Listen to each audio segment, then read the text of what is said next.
Breaking today, Prince William's fury at what he views as King Charles's betrayal for going ahead with this meeting with Prince Harry, Meghan Markle, Archie and Lily without securing any type of capitulation from the Sussexes, without securing any sort of apology from the Sussexes. It is truly awful.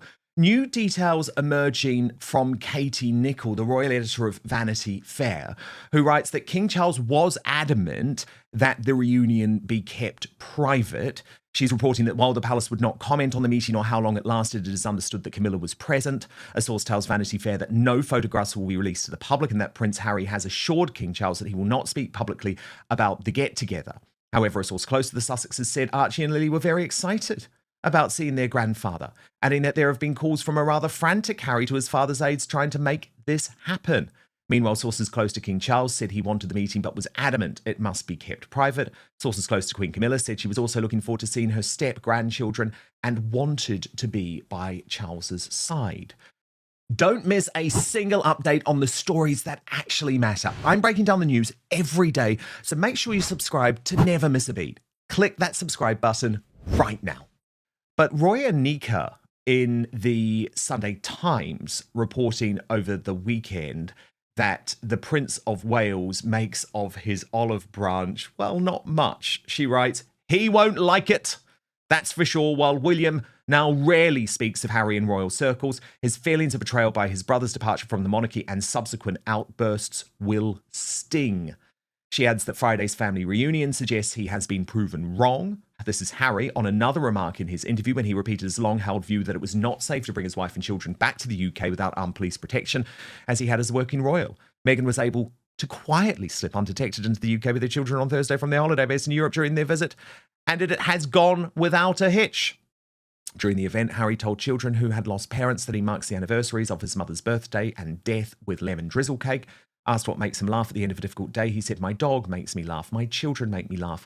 A laugh at the end of a hard day is the best medicine served. Now, do you notice who Harry did not say makes him laugh? A certain Meghan Markle.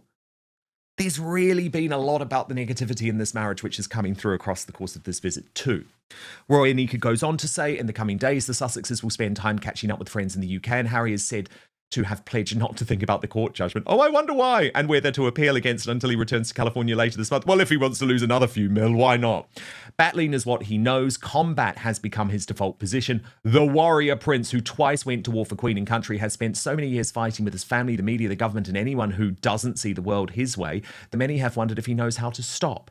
But his longed-for reunion with his father and what looks to be the end of the road for his legal battles may just help Harry put down his sword, turn off the combat-ready autopilot and flick the peacetime switch. Moments after learning of his legal defeat on Tuesday afternoon, Harry told a room of Invictus supporters at Chatham House, what brings us together is far more important than what sets us apart. He would do very well to make that the new Sussex family motto. But this just infuriated me, yet again, because it's the mainstream media giving Prince Harry a pass for the inexcusable. We can't just forget everything he's done over the 6 years because the king has opened the door to one specific meeting. And Tom Sykes, by the way, is very on top of how Prince William really feels about all of this, something that the mainstream media just won't report. But before we get there, let me just show you Sykes of the Royalist Substack revealing the choreography of how this all happened. And I think if you're like me, it's going to make you feel a little bit queasy, because it saw the royal editor of Woke ITV, Chris Shipp, who is no longer a journalist but is simply a propagandist for Harry and Meghan, being rewarded for said propaganda all week by being leaked the story of the meeting. That didn't come from the palace. Fresh Harry and Meghan updates every single day. Yes, the ones the Montecito Mafia and MSM don't want out there. Subscribe to Outspoken for daily royal coverage. It's completely free. Sykes is also reporting, I would not be surprised to see departures from the King's staff over the coming months as a result of all this. Some aides are very, very unhappy. While all this unfolded, the heir to the throne was playing polo at Guards Polo Club in Windsor, the Princes of Wales in the stands, the pair of them laying on more public displays of affection than we have seen in years. And as Sykes reported, William is appalled by what he regards as his father's betrayal. Now, Tom Sykes believes that this is very much part of what he calls the unwinding of Megxit. And what's interesting is he says that this can only happen because of the king's remarkable recovery. He added, when everyone thought Charles was dying, he did not have the strength or the standing to attempt this. Now that his treatment is going well and he believes he has been gifted time, he is taking back control. And the message to his heir is unmistakable. You may not like it, son, but this is my family and this is how I'm going to run it. History is full of impatient heirs waiting in the wings. What history has never seen is a monarch who faced death, was rescued by medical science, and came back determined to wrestle power back from an heir who had acquired a taste for it and who believes, not without reason, that his father is running the institution in a way that will damage it by the time it lands on him. The conflict between Charles and William is at the core of everything happening in the royal family right now, and Harry is currently the proxy battle.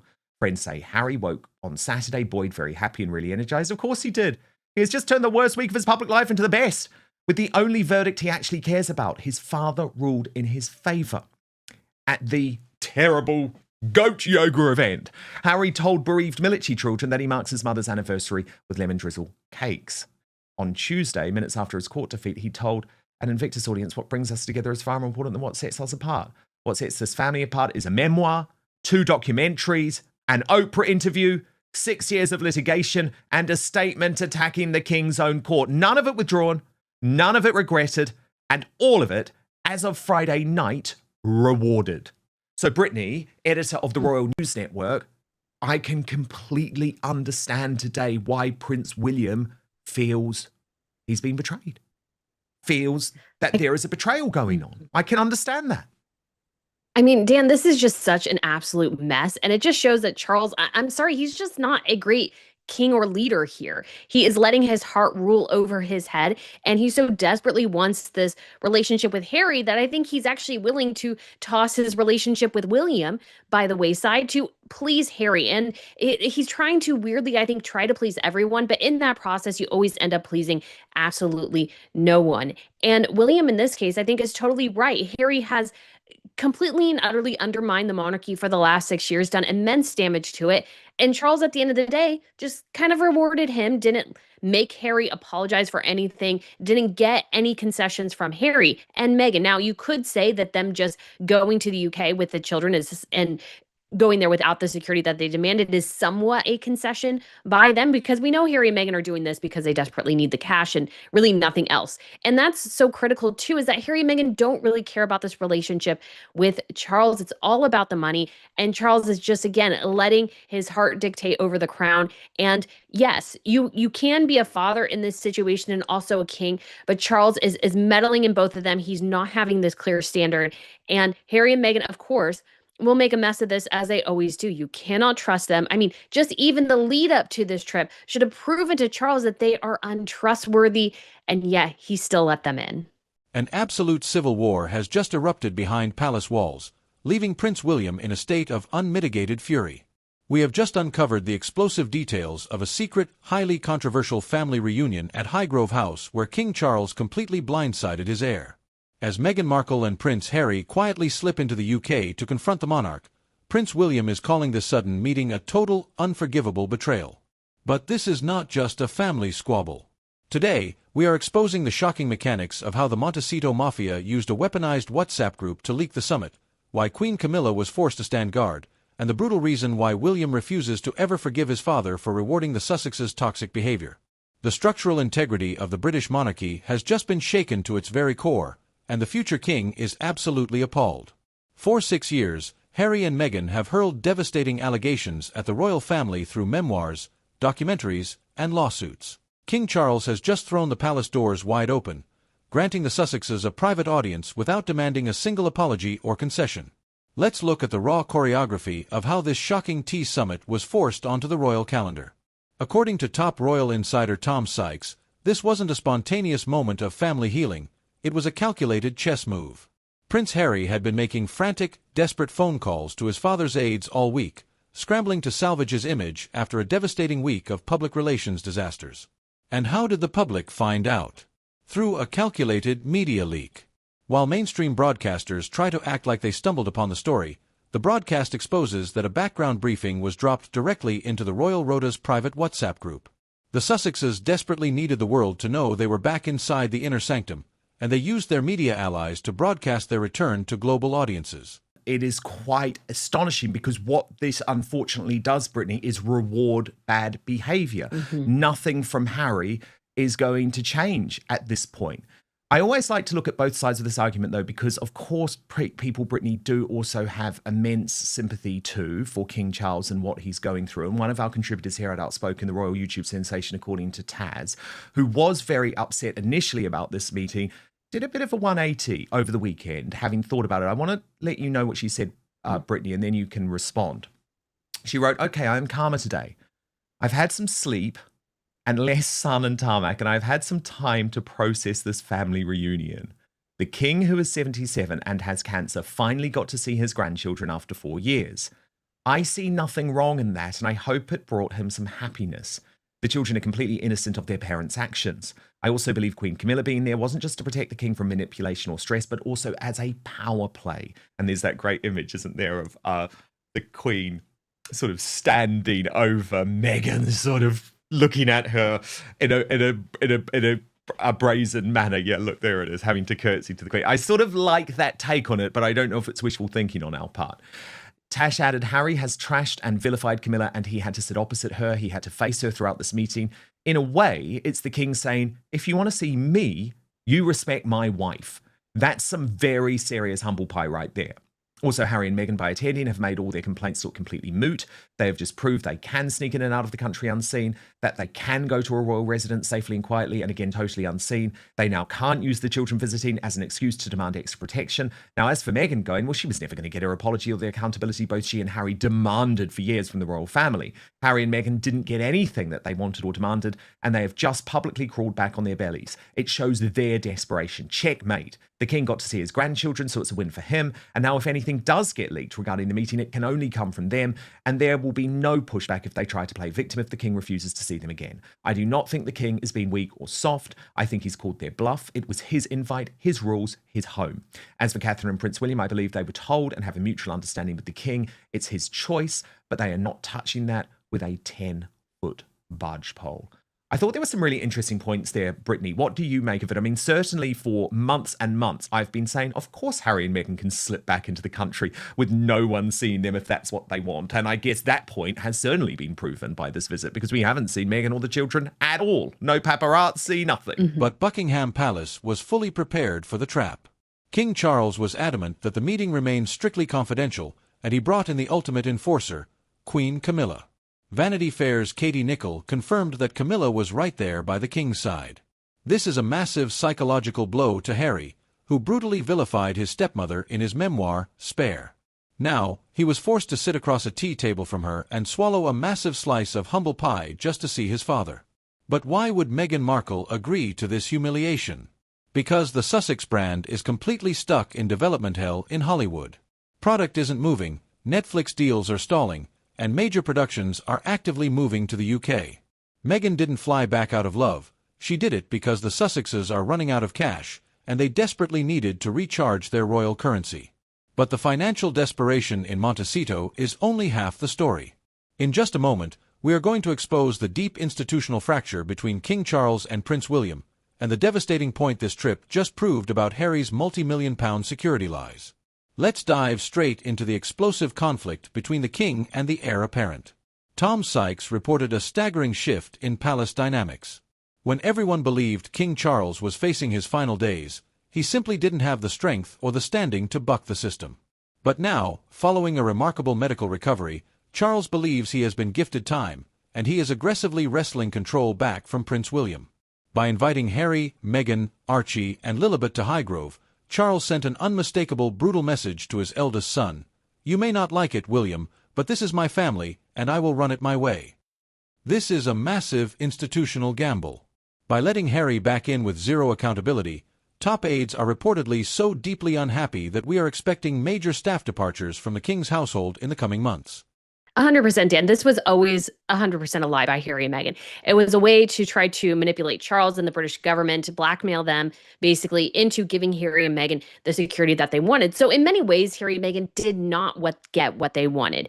Meghan didn't get her apology. Harry and Meghan going and seeing Charles is, I think, a huge acknowledgement of their overall failure in Hollywood. I think things aren't going well. I don't think product is moving for as ever. I don't think the productions they're working on are particularly moving down the pipeline yet. Everything's stuck in development hell for them. And so I think things aren't going well. And so even just going to the royal family, I don't think Meghan would have set foot in the UK, except for the fact that things aren't going well. And not to mention, in fact, funnily enough, a lot of Hollywood productions are actually moving to the UK now. And so Harry and Meghan look even more foolish for being in Hollywood and all these sorts of things. And of course, everybody understands a grandfather wanting to see his grandchildren. We can all respect that Charles is getting that much needed boost, that much needed connection. But again, this family side, there's a family side in a royal family, and there's the dynastic side. And I think the family side we all understand. I think the dynastic side is where things get a bit stickier here. Because Harry and Meghan didn't totally get what they wanted, but Charles didn't get that apology either. And so what is Harry and Meghan's end goal here? Because we know we can't trust them. And so that is, I think, the bigger implication, because Charles, following his heart, might drag the monarchy and the crown down with it. And so this has to be done so incredibly delicately. I don't feel like we've seen much leadership from the palace here. I think the palace itself has also been a bit wishy-washy and unclear in allowing Harry and Meghan to drive so much of the narrative. So there, again, is so many facets here. But on a human level, Charles got to see his grandchildren. He does have cancer. He may have limited time. We can all have great sympathy for that. But beyond that, I think there's a lot going on here, and only time will tell if this meeting ends up being a good thing or a very, very bad thing. Because unfortunately, I think Charles has indulged Harry and Meghan's worst instincts. He has indeed. Speaking of worst instincts, is there anyone worse in the mainstream media than woke ITV, the UK commercial broadcaster, which has proven to be just a complete propagandist for Prince Harry and Meghan Markle? And I want to do a bit of a deep dive into this because it all was sparked by this interview. Did you see it? I mean, Tash posted here, what the actual F, of Alison Hammond and Prince Harry, where she was just like, I mean, look, gross, just so gross. And he wasn't actually on good form. As Nancy Sidley pointed out, Harry's having a hard time faking it today, and that terrifies me. But as Lauren the Insider pointed out, this is actually something that Woke ITV has been working on for months. Writing Insiders, remember when I called the alarm on ITV being overly sympathetic to Harry months ago? This happened when they slammed Tom Bower live on air across two shows when he was a guest, Good Morning Britain and This Morning. I said ITV will be wanting to keep Harry and the Palace sweet, and as such, would slam Bower and have him on to try and humiliate him. Well, what do we have here? ITV's Alison Hammond and Harry today exclusively covering Invictus. One big club, folks, with your news, narratives, and facts being distorted to suit the club's agenda. And I do have to say, Brittany, the coverage over the past week has been revolting. Utterly revolting. You know, it all started, didn't it, when Chris Shipp released that fake security report claiming that Harry was such a terrorist threat. Then we got this interview where they didn't ask one question, Brittany, not one question about the legal battle, let alone whether he was going to be meeting King Charles. I mean, how on earth can that show, which it always has, claim to be journalistic? It's nothing more than propaganda. Exactly, Dan. Obviously, any journalist worth their salt would have asked Harry about this case. And I'm sorry, but Alison looked incredibly unprofessional running up there to him and like jumping on him. It was weird. It was bizarre. It was cringe. It's like the worst of morning television. And so I just don't think that was actually a great example of being quote unquote nice. It was actually cringe and weird. And so Harry in this instance and Meghan, they always kind of try to orbit around the publications that they think will be soft to them, because what Harry and Meghan hate are hard questions. And hard questions are actually really, really key if you want to build back up your public reputation. A lot of ways you have to be able to take the heat. And Harry and Meghan have proven they can't take it. They can't answer a tough question to save their lives. And so I think it's actually a disservice to the industry of journalism in general to not ask them those questions. That's not being a journalist's job is not to be nice. It's to be respectful, but fair and tough when the occasion calls for it. It's not their job to be nice. The journalists are there to hold people to account, people in power. And that's what Harry and Meghan refuse to interact with any journalist who would ever question them ever. And if they do, they are immediately struck off the list. 100%. And I mean, Brittany, there was so much to ask about because I think Piers Morgan actually had a really good point. Remember during that speech, Harry had the cheek to say that Britain needs to develop more national resilience. And as Piers replied quite simply, says the world's biggest whining victim playing crybaby. And this is the problem, isn't it?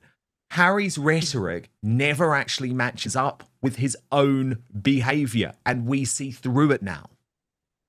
We do, Dan, and he doesn't even live there anymore. So how, like, I've spent more time in the UK in some years than he has. And so how can he have the gall and the cheek to go, well, you're not resilient enough? It's like, but how? And you're not there. You live in California. You have these delusions of grandeur. You're not connecting really with the UK people. You've lost all your friendships in many ways. And so I don't even know what friends are meeting with this week. I didn't even know he had any because he's wandering around a neighborhood just last year, desperately looking for his friend who moved, who didn't tell him that he moved. So Harry in this instance is just completely disconnected, always playing the victim card. And it's disappointing that people allow him to continue to spout this nonsense. It's not helpful. And I think it proves again that Harry is this aimless chap who never really had a real job and doesn't know how to interact in the real world. He's completely disconnected from reality. And again, it's shocking that Invictus still wants him around there. I mean, he brings them attention for sure, and they desperately need that because otherwise I just don't think the Invictus Games would have much hope to continue. But at the same time, I think he does immense damage to it because this is not a mentally well man. No. In my Indeed, opinion. it's not. Indeed, it's not, Brittany. I think we can all agree on that now. What makes William's fury so entirely justified is the utter hypocrisy of the Sussexes' behavior. For years, Prince Harry has dragged the British government through the courts, costing taxpayers millions while weeping that the UK is too dangerous for his wife and children without armed palace guards. Yet, look at what just happened. Meghan Markle and the children quietly slipped into the UK from Europe, travelled across the country, and spent the weekend at a royal estate entirely undetected. No paparazzi, no security threats, absolutely zero drama. Harry's entire legal victimhood narrative has just been exposed as a total, fraudulent sham. He proved to the entire world that his family can travel perfectly safely whenever they choose. He weaponized his own children as a security bargaining chip, and the palace just completely called his bluff. While the truth is obvious to the public, the mainstream media propaganda machine is working overtime to give Harry a total free pass. Dan Wootton exposes the utterly revolting coverage from networks like ITV. We saw morning show host Alison Hammond literally running up and jumping on Prince Harry at an Invictus event in Birmingham, treating a rogue prince like a deity rather than a journalist holding power to account. They refused to ask a single hard question about his legal defeats or his betrayal of the crown. Instead, Sussex Squad media mouthpieces are spinning this cringeworthy morning television display as a masterclass in being nice. It's pathetic narrative management designed to shield a man who, just days prior, publicly attacked a British High Court judge's ruling as a complete whitewash. It proves that Harry cannot handle the heat of real journalism. But while King Charles indulges his worst instincts and plays a dangerous game, Prince William and Catherine just delivered the ultimate masterclass in royal dignity. While the chaotic Highgrove Tea Party was unfolding, the Prince and Princess of Wales were at the Guards Polo Club in Windsor. They put on the most radiant, affectionate public display the country has seen in years, entirely unbothered by the Montecito circus. They sent a clear, unshakable message to the world. They are not touching the Sussex drama with a 10-foot pole. William is focused on the future of the crown, standing firm on his boundaries, while Catherine continues to completely outshine the Montecito drama with pure, effortless class, proving exactly why the British public has completely moved on from Harry's constant whining. The secret meetings have been exposed, the security lies have been shattered, and Prince William's fury has drawn a permanent line in the sand. But now, I want to hear from you. Do you think Prince William is 100% right to view this meeting as an absolute betrayal by King Charles, or do you think the king was right to call Harry's bluff and ban the cameras? Drop your thoughts in the comment section below. I am jumping in right now to read and reply to your comments. Make sure to smash that like button, subscribe to the channel, and hit that notification bell so you never miss a raw, unfiltered royal update.